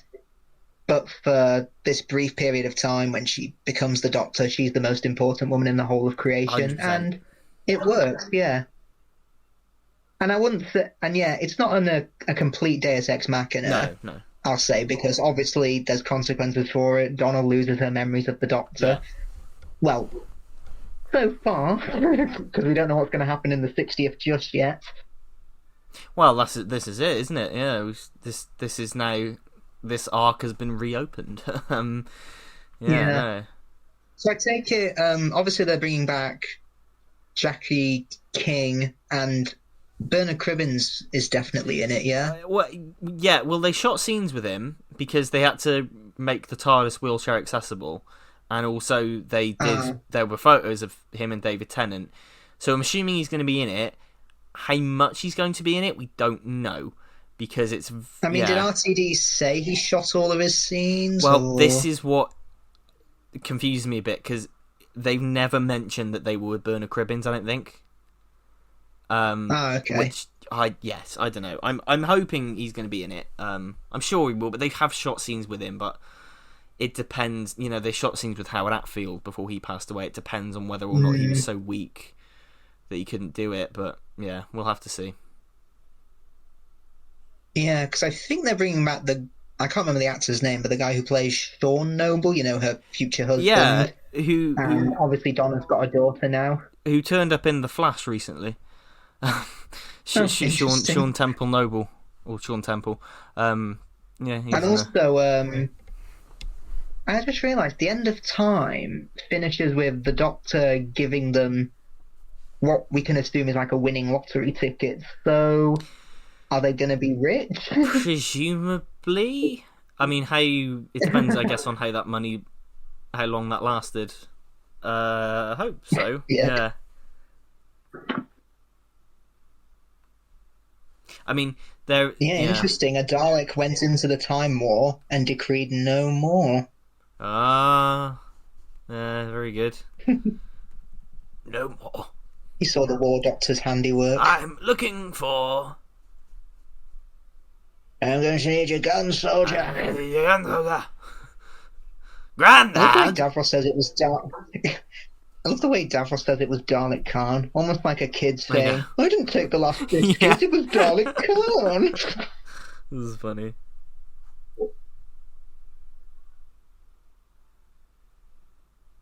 I think pretty much as soon as everyone gets into the TARDIS, the episode's basically flawless. Yeah, it does. It does come back and win me again, because I remember there was Doctor Who at the Proms, which I didn't go to at the Albert Hall, but I did see the TV broadcast of it. And like the atmosphere in there must have been great, especially when they played the music of the TARDIS flying up home. Oh yeah, the entire audience started to clap, which were in like unison, which is great. It's. I mean, we'll talk about it when we get to it, but that whole scene is so silly and daft and wonderful, and it's cheesy, but it's just the right kind of cheesy. Like, I really love it.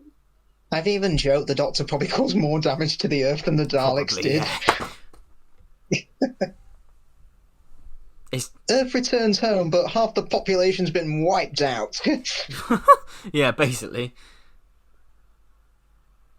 Maybe that's why during the Moffat era people were so determined to kill the Doctor.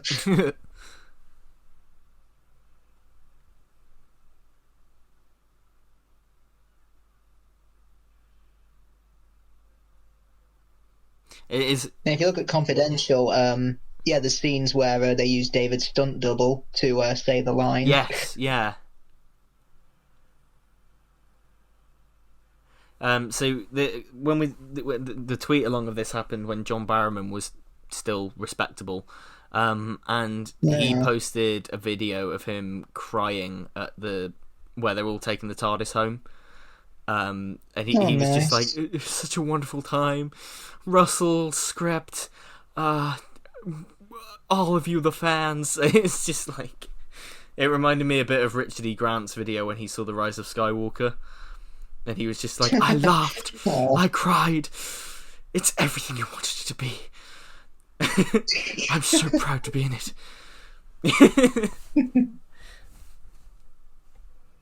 Plus, I love the joke that Jackie's not allowed to touch any buttons. I know, yeah. I just love this whole scene. Like, it's brilliant. Like I say, it's silly and cheesy, but it's so I criticise that they've... Yeah, I criticise that they put Torchwood and Sarah Jane in the corner until they're needed again, but it is cool that they're used here to help the Earth fly home. Definitely. And also, I really like the little... Oh, yeah, and... Gwyneth. Yeah. Yes, because genetics work like that. Yeah. I mean, what next? The writer of A Journal of Impossible Things looking identical to her great-grandmother. Well, here they explain it as like, the rift... There was traces of rift energy in it, so it spilled out and kind of influenced Gwen's appearance and stuff. There's no explanation for it because they do say she's from an old Cardiff family all the way back to the 1800s. I mean, Gwyneth never mentioned any siblings. No. She certainly never had any kids. So, what happened there? And I love that K9 gets a moment as well. K9, out you come from your black hole. Well, yeah, isn't he in that black hole because there was rights issues with him or something like that? That's why he wasn't in the first two series as much? Because he was meant to be throughout the first two series, but unfortunately rights issues meant that he could only make like cameo appearances. Is why he's in the Red Nose Day special that they did for Sarah Jane Adventures as well. So yeah, he's... By series 3, he's a regular. The problem is... I mean, it is fun that K9 and Mr. Smith have a rivalry. Yeah, I like it. But they pretty much do the same job. It's like, what's the point of having two supercomputers? But yeah, this is great. It is silly, but it's big smile on my face whenever I'm watching it. It's daft and cheesy, but holy shit, does it just bring me so much joy. And like I said, I remember the tweet along, you almost felt like you were with the characters as you were doing this, because obviously all the fandom came together, and just the biggest smile on my face. Like, it's just lovely. It's just so joyful and optimistic, and it's wonderful. And I love the cheesy aspect of like Freemy Agyeman just looks straight down the barrel of the camera and smiles, and it's just like, you know what? She looks right at the camera. But they get away with it because it's just part of the kind of the cheesy and lovely nature of the scene. I just love it. I think it's great. And everyone gets their moment. Like Sarah Jane gets to fiddle about with it, and it's just great. And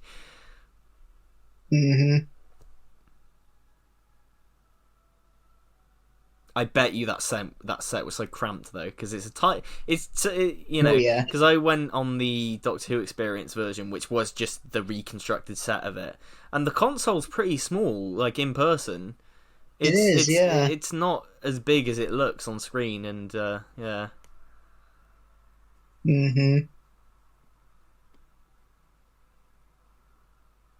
just love it. I love the music. There's Donna like shoving Sarah Jane aside, like she just looks like confused and baffled. It's brilliant. And just little details like Wilf bouncing that ball on his head. I reckon that was improvised on set by Bernard It wouldn't Cribbins. surprise me. Would not surprise me. Earth returns home. I mean, how long were you gone? A few hours? Yeah.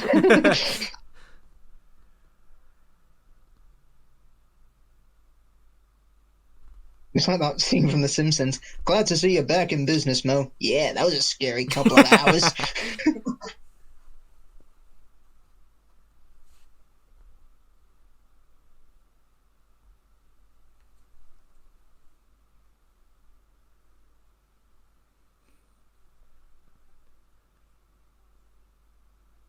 I do like that the Doctor never really knows what's happened with Luke either. Like, yeah, it's just like, how do you have a son? Have a son who's 14 years old? Yeah.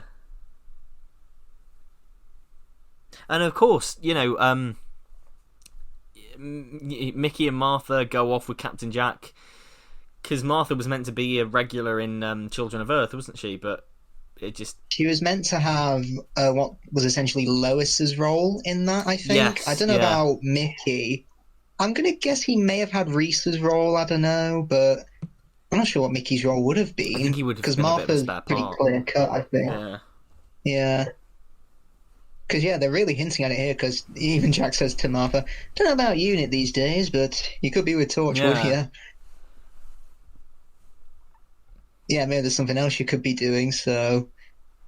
Yeah. Oh, yeah, and all of a sudden, by the end of time, Martha and Mickey are married. Yeah, I've never liked that, yeah. How? If Martha is back, I just hope they don't really mention it.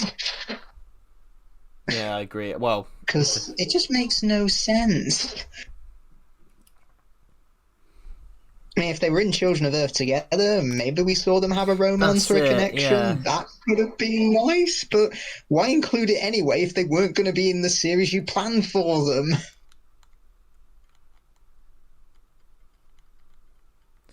Now, overly sentimental as this is, I do love the sort of poetic thing of having Rose having her happy ending with a Doctor who is at the same place as Eccleston was at the start of the series. It's sentimental, yes, but there's something very sort of magical about that. I just find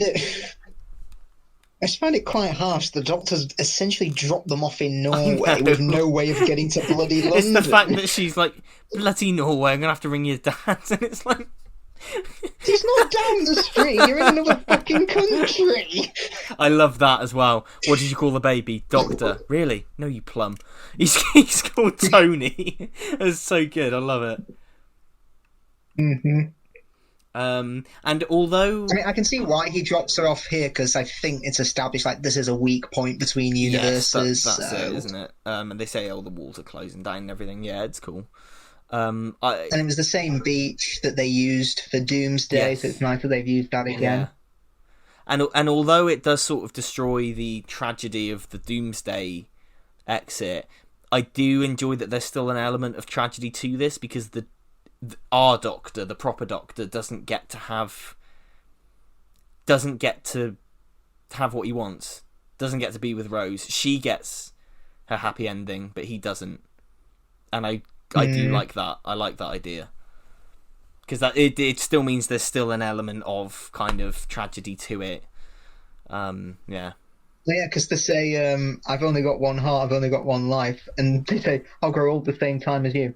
So does that mean he's 19 as well? Just go with it. Yeah.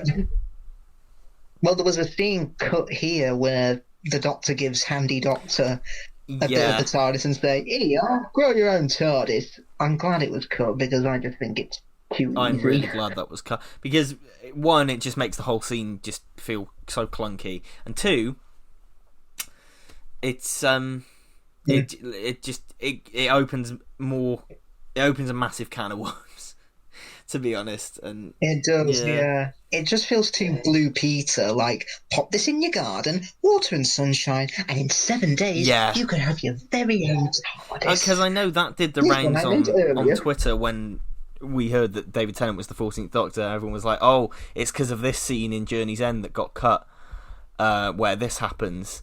And yeah, people assumed it was going to be the Meta Crisis Doctor, but no, it is that, as we've seen in Power of the Doctor has just reverted back to has become a new man, but is using an old face. So they and the effect of the I was going to say, the effect of the double David Tennant there looks really good. Oh, it's really good. It's pretty seamless. Yeah, definitely. So this whole bit where Rose is like, well, hang on a minute, no, what were you going to say to me on that last day? That's one of the massive bits that was cut on the Netflix version. They just went straight to the Doctor and Donna going to leave and her kissing him. Oh, Yeah, really? so they Right. basically cut That's a all of shame. this. Oh, and yeah, there was plans to give Rose Tyler her own spin-off with this handy doc. Was it with this doctor, or was it after she had appeared in series I two? don't know. I don't know whether it was a considered thing, like genuinely considered thing, whether it was an idea that was just floated or what. But yeah, yeah. Oh, I love it as well that like after all of this and after all the characters have had their moments, the end of the episode is just the It Doctor on his just own. because you think it's gonna now. Oh, okay, it's business as usual with the Doctor and Donna, but no, this is the biggest punch in the Oh, stomach and he ever. knows as well, like his face when he's just leant up against that bit of coral. He's just Yeah, like, oh honestly, for me, it's up there. I think with like Joe Grant's departure as one of the saddest yeah, ever. I mean, it does remind me a lot of like Jamie and Zoe's departure because they go through a similar treatment. They lose their most of their memories of the yeah. Doctor. God, it's so tragic. And yeah, Donna is my favorite companion of the RTD era. So this just hits so Yeah, hard because if anyone was going to become the Doctor, she deserved it because she is brilliant. She is mm. the person who sees that humanity is just as important as Time Lord has said in The Stolen Earth. She sees every person as important. Because even with people like Miss Evangelista in Silence in the Library, someone who's clearly an outcast Yeah. amongst the crew, she's the one who sees her as just as important as everyone else. And it's tragic that, as Wilfred says, she became better with the Doctor and all this is taken away. Catherine Tate's so good as well. Yeah, it was Fires of Pompeii that really won me Yeah, over as her as a dramatic actress, because with Runaway Bride and Partners, she was definitely leaning more to her comedic side, but definitely. Fires of Pompeii is what really cemented her as a dramatic actress, in my Yeah, opinion. I love the music as well. It's a proper punch to the back. She's like, I want to stay, and like, ugh, it's brilliant drama. It's so good. Yeah. I mean, I'd say in terms of the revival, it's probably my favorite companion departure.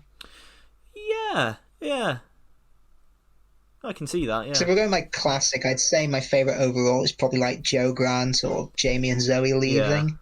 But if we go by revival, this is probably my favorite of them all.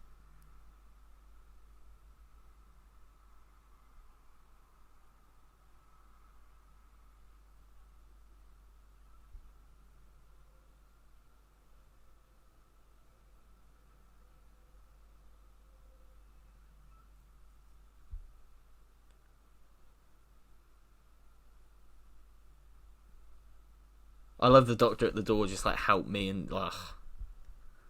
Yeah.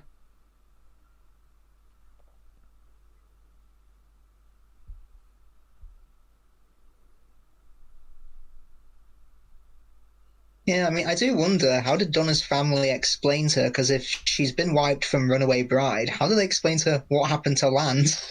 And what That's true. is Yeah, she? Is there a bit where she's woke up and realized, wait, it's 2009, yeah. 2008? What the hell happened? Unless he, It's like, yeah, I don't know, yeah, but I can look over that. because he just say wipe her mind of every trace of me in the TARDIS. So he could just go, hmm well, you know, her. You know, you think sometimes the times of your life and you go, you know, I had a patchy memory of that point in my life, kind of thing. I guess it's that kind of True, thing. yeah. Um, I love that. I love this coming up though, where she's like, for one moment, she was the most important woman who ever lived. She still is. She's my daughter. Maybe you should tell her that every once in a while.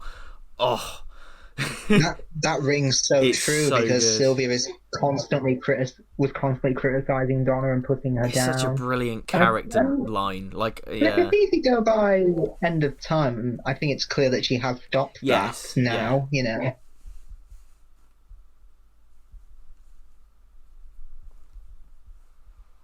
Yeah, I'm not a fan of how she's used in the End of Time Donna because they say if she ever remembers, her mind will burn. Oh If yeah, she ever remembers, her mind will become a her defense mind mechanism blows up a bit, and then yeah, and it wipes people standing within 50 yards of yeah, her. Like, what?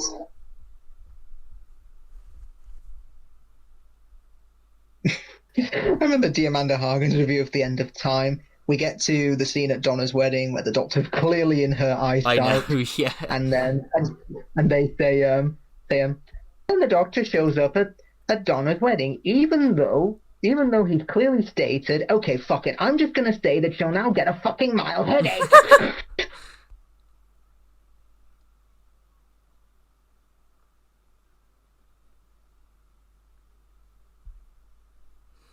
but for such a like mad, audacious, punch the air finale, it ends on a really depressing note. Well, it was going to end differently because the original was the Cybermen showing up in the Yes, TARDIS. which I'm so glad they cut. I mean, you meant going back to the tweet along from lockdown. That was interesting for me because I think I just got into a thread about people discussing the alternate ending.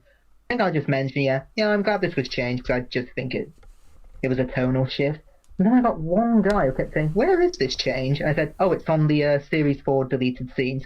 Where's that? I think it's on the Oh last yeah, disc. I can't find it. Well, keep looking. yeah. I still can't It's on find it. You've YouTube as made this well. up. No, I haven't. It's on fucking YouTube. Just leave me Yeah. alone.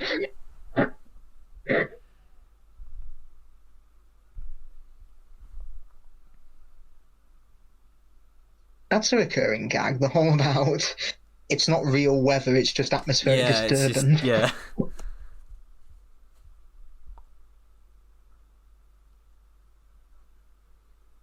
And of course, this has become a iconic GIF on the internet of him in the rain. Yeah, when you can't track down the latest B&M sets, that's your reaction. Or when you walk into B&M and all they've got is the ninth and 13th Doctor sets. Because that's literally what's happened to me this week. Character Options dropped the ball with the sets last year. I'm sorry, that 10th Doctor set that no one wanted, that is just clogging up shelves, like...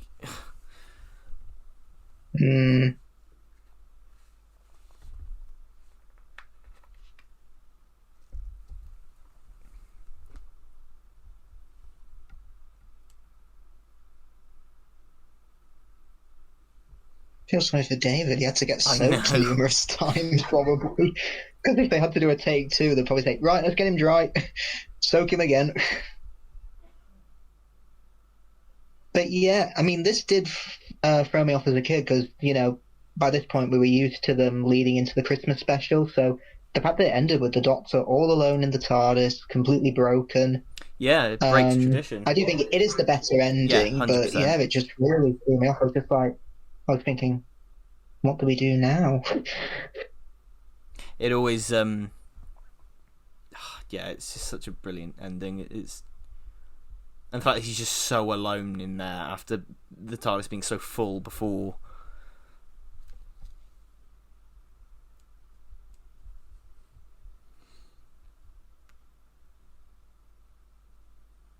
But what I am glad is that the lead into the Christmas special was just changed to a trailer at the end, which, again, that made my jaw drop because I didn't know the Cybermen were coming back until the trailer dropped. It's a great trailer, like the image, and I'm not a huge fan of the Next Doctor, but I love the Cyberman in the snow in the graveyard. Such a cool image. Mm-hmm. And it's a great trailer. And the fact... Yeah, as soon as I heard the stomping, I knew, oh my god, no. It can't be. It's so funny as well. It's like, coming Christmas 2008. God, that makes me feel old. Yeah. Because I remember watching that air. It's great, though. But yeah, so that was the Stolen Earth Journey's End. I don't think